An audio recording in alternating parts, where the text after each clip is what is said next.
नमस्कार, Rama maths classes में आपका एक बार फिर स्वागत है।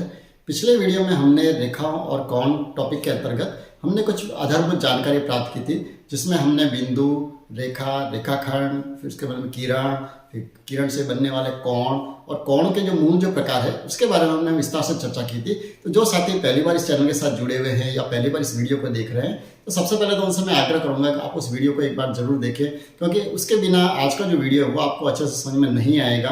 क्योंकि आज हम उसी से जुड़ी हुई कुछ और बातों पे चर्चा करने वाले हैं, तो आप उस वीडियो को जरूर देखें। जो साथी पहली बार इस चैनल से जुड़े हैं तो उनसे भी निवेदन करूंगा कि आप सबसे पहले इस चैनल को सब्सक्राइब कर दीजिए, साथ ही जो बेल आइकन है उसको भी आप प्रेस कर दीजिए, ताकि रीड से संबंधित जो आपके बेहतरीन वीडियो जो बन रहे हैं, जो श्रेणीबद्ध हम वीडियो जो बना रहे हैं, आपके जितना भी आपका सिलेबस दिया हुआ है उस सिलेबस के ही अकॉर्डिंग हम सारे ही वीडियो बना रहे हैं। और आपको जानकारी के लिए बता दूं कि हमने अभी तक जो बनाए हैं वीडियो, सारे जो आपके गणितीय जो जितना भी ज्ञान आपके दिया हुआ है सिलेबस में, वो सारा पूरा हो चुका है। और हमने पिछले वीडियो से ही ज्यामितीय ज्ञान के आधारित जो वीडियो हमने शुरू किए। तो आप इन वीडियो से कहीं भी वंचित अगर हो गए हैं तो आप डिस्क्रिप्शन में देख लें, आपको सारे ही वीडियो का लिंक मिल जाएगा। वहाँ से आप उन वीडियो को देखिए और एक बिल्कुल जो व्यवस्थित तरीके से सारे जो वीडियो है वो आप अच्छी तरह से उनको देखें, उनसे समझें, और आपकी जो आशा करूँगा वो जो वीडियो जितने भी है वो आपकी तैयारी में एक बेहतर साबित होंगे।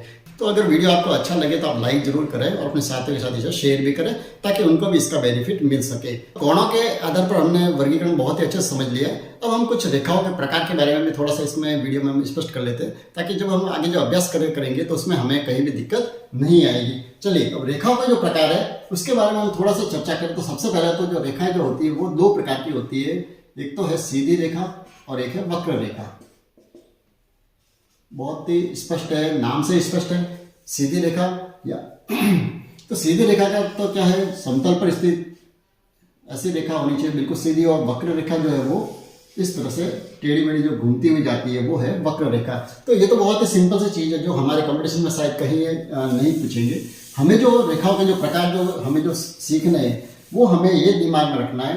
सबसे पहले नंबर एक रेखा और पहला जो प्रकार है वो हमारे दिमाग में होना चाहिए। एक तो समांतर रेखा,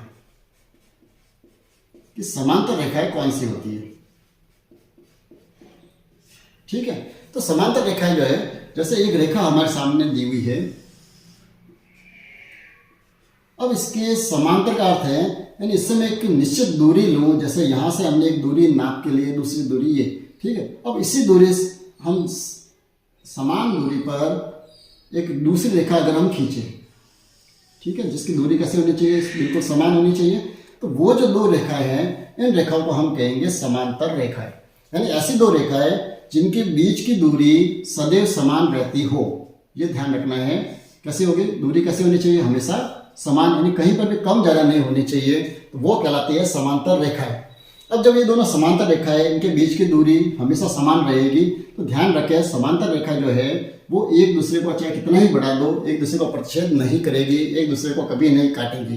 तो ये भी प्रश्न कई बार पूछा जाता है कि समांतर रेखाएं जो है वो एक दूसरे को कितने बिंदुओं पर प्रतिच्छेद करती है।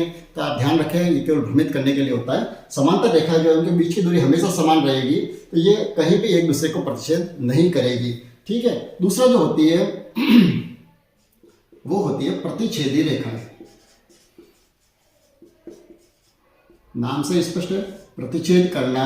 प्रतिच्छेद का मतलब होता है एक दूसरे को काटना, किसी एक बिंदु पर दोनों एक दूसरे को काटती है, तो वो कहलाती है प्रतिच्छेदी रेखाएं। यानी यही जो रेखाएं हैं, अगर ये समांतर की जगह असमांतर रेखाएं हो, ठीक है, असमांतर का मतलब है ऐसी रेखाएं जिनके बीच की दूरी सदैव समान नहीं है। देखिए यहाँ पर इसकी दूरी ज्यादा है, फिर यहाँ से कम है, यहाँ से कम है, यहाँ पे कम है। तो ये जो रेखाएं होगी, इनको हम अगर आगे बढ़ाया जाए तो ये कहीं ना कहीं एक दूसरे को जरूर काटेगी, इस तरह से। ठीक है, तो ये जो रेखाएं कहलाती है वो कैसे कहलाएगी, असमांतर रेखाएं। जैसे असमांतर की जगह हम इसको अगर प्रतिच्छेदी रेखा कहें तो ज्यादा अच्छा होगा। ठीक है, वैसे असमांतर रेखा अगर हम इसको पूरा, अगर प्रतिच्छेदी का अर्थ है सीधा सा, जैसे अगर डायग्राम में ऐसे पहले से ही बना हुआ है कि अगर दोनों रेखाएं एक दूसरे को काट रही है तो वो कहलाती है प्रतिच्छेदी रेखाएं। ठीक है, जब वो असमांतर होगी तो वैसे स्पष्ट है कि ये असमांतर रेखा है, तो ये आगे जाके एक दूसरे को जरूर काटेगी, तो वैसे वो प्रतिच्छेदी रेखा ही कहलाती है। ठीक, चलिए, तो ये दो मूल अंतर हो गए, एक तो समांतर रेखा और दूसरी कौन सी होगी, प्रतिच्छेदी रेखा। ठीक है, तो हम प्रतिच्छेदी रेखा के बारे में देख तो जाए, हम इसमें कौन से कोण बनते हैं, शीर्षबिंदु कोण बनते हैं, और वो कोण कैसे होते हैं, हमेशा बराबर होते हैं। चलिए, अब कुछ इसमें से थोड़े और जो रेखा प्रकार जो है उसको भी हम एक बार देख लेते हैं। ताकि जब हम प्रश्न करेंगे तो उसको हम रेखाओं को अच्छे से यूज करेंगे तो हमें सारे ही प्रश्न हमें बहुत अच्छे से समझ में आएंगे। चलिए अब हम एक बात करें, अगर दो समांतर रेखाएं दी हुई हो,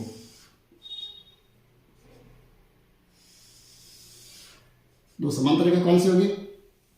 जिनके बीच की दूरी सदैव समान हो। अब दो समांतर रेखा है या दो से अधिक भी हो सकती है।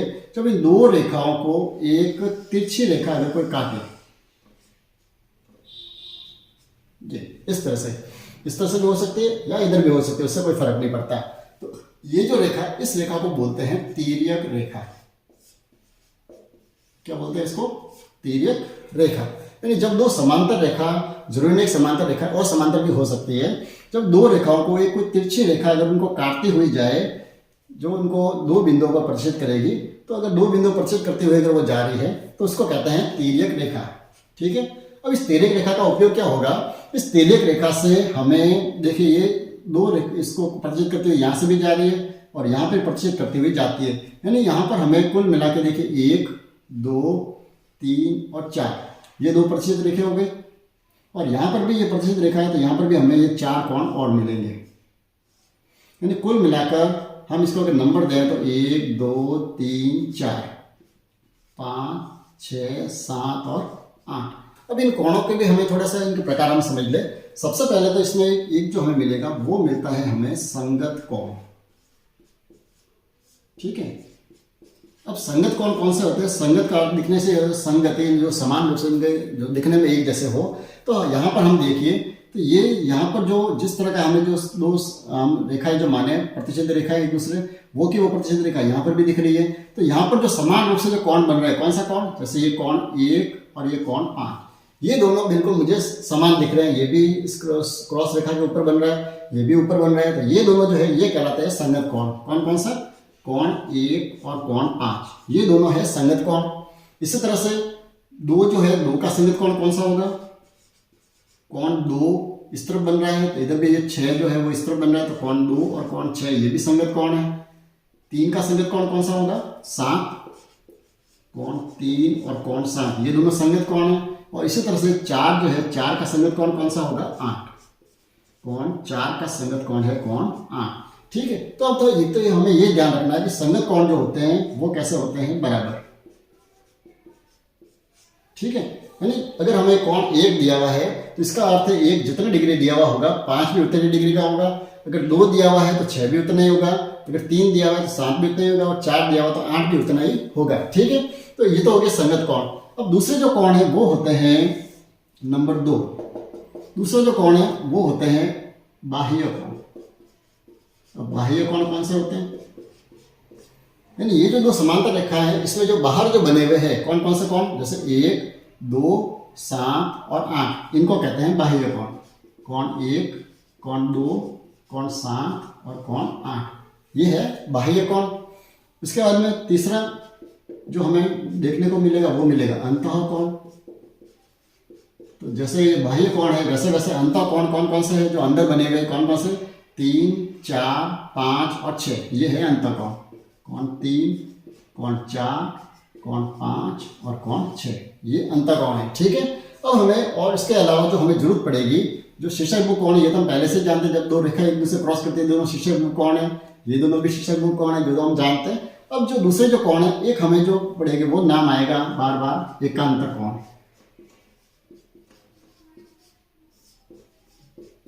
कौन से कोण? एकांतर कोण। अब एकांतर कोण कौन से होते हैं? देखिए हम, जैसे एकांतर कोण जहां पर ये इस तरह की आकृति बने, जेड की आकृति, ये ठीक है। एकांतर कोण का कैसा होगा? जेड की आकृति सीधी या उल्टी, वो कहलाते हैं एकांतर कोण। उनके बीच वाले जो कोण बनेंगे वो एकांतर कोण होंगे। जैसे ये आकृति जेड की आकृति बन रही है यहाँ से यहाँ तक, तो इसके बीच में जो कोण है कौन सा? कोण 3 और कोण 5, ये दोनों है एकांतर कोण। कोण 3 व कोण 5, ये दोनों एकांतर कोण है। इसी तरह से यहाँ देखें हम उल्टा, तो यहाँ पर कोण 4 और कोण 6, ये दोनों कैसे हैं? एकांतर कोण। कोण 4 व कोण 6, ये भी है एकांतर कोण। और एकांतर कोण जो होते हैं वो भी होते हैं बराबर। ये भी आप ध्यान रखें ताकि इनका जब हम यूज़ करेंगे तो हमें ये पता होना जरूरी होता है कि एकांतर कोण जो होते हैं वो भी कैसे होते हैं, बराबर। जब ये एकांतर कोण है, ध्यान रखें इसी तरह से ये 1 और ये जो 7 जो है ये भी एकांतर कोण है, 2 और 8 भी कैसे है एकांतर कोण। लेकिन इनका हमें ज़्यादा जरूरत नहीं पड़ेगी, क्योंकि ज़्यादातर हमें जो डायग्राम जो मिलेंगे वो इस तरह के मिलेंगे हमें कई प्रश्नों में। तो वहां पर हमें ध्यान रखना पड़ेगा एकांतर कोण कैसे होते हैं, बराबर, और संगत कोण है वो भी कैसे होते हैं, बराबर। ठीक है, तो इन प्रश्नों के द्वारा हमें अंतः कोण जो है, ये जो इनके बीच के जो कोण है, दो पास वाले जो कोण होते हैं, इनका योग कितना होता है, 180 डिग्री होता है। ये भी आपको ध्यान में रखना पड़ेगा। ये दोनों जो कोण है इनका योग 180 होता है, और इधर जो अंतः कोण है उनका योग भी कितना होता है, 180 डिग्री। तो ये कुछ जो जरूरी चीजें हैं, ये जब आपके दिमाग में होगी तो हम जो प्रश्नों को है बहुत ही अच्छे तरीके से आप कर पाएंगे।